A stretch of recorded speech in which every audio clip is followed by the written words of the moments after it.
ఈ song shoot చేస్తున్నప్పుడు కూడా మరి ఆ బోట్స్ వస్తూ వెళ్తూ ఉంటాయి కదండి. మరి మనకు చాలా కొత్తగా ఉంటుంది, మన లైఫ్ స్టైల్ అంతా వేరు కదా సిటీలో. అయితే ఆ ప్రాంతం అంతా కూడా జాలర్లు వారందరూ కూడా వలలు పట్టుకొని తిరిగి వస్తూ ఉంటే మేము చూస్తున్నాం అనమాట. అసలు ఎవరికి వస్తాయి చేపలు, ఏం తీసుకొస్తారని చెప్పి మేము ఎదురు చూస్తున్నాం.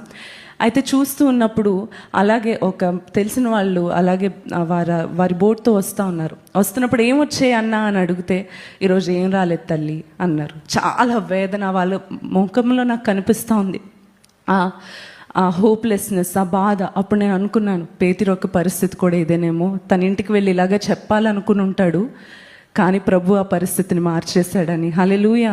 ఈరోజు మీరు తిరిగి ఇంటికి వెళ్ళి తిరిగి కాల్ చేసి మంచి న్యూస్ చెప్పనేమో అని మీరు అనుకుంటున్నారేమో. ప్రభు ఈరోజు మీతో మాట్లాడుతున్నాడు. శుభవార్త మీ జీవితంలో దేవుడు ఇవ్వబోతున్నాడు. హల్లెలూయా. మంచి వార్త మీరు చెప్పబోతా ఉన్నారు. పరిస్థితులను మార్చు దేవుడు. అది ఎప్పుడు చేయగలమండి? ఆ మంచి వార్త మనం ఎప్పుడు వినగలము? ఎప్పుడైతే ఆయన మాట చొప్పున మనము అడుగు వేస్తాము. ఈ మాట ఒక్కసారి మనందరం నేర్చుకుందాం. సండే వాళ్ళు వచ్చి నేర్చుకునే లోపల మనం ఫస్ట్ పాడేద్దాం, ఓకేనా అండి? లిరిక్ ఏంటంటే, కన్న వాటిని మరి విన్న వాటిని చెప్పలేకుండా మరి మేము ఉండలేమయ్యా. ఒకసారి చెప్దామా అండి? కన్న వాటిని మరి విన్న వాటిని చెప్పలేకుండా మరి మేము ఉండలేమయ్యా.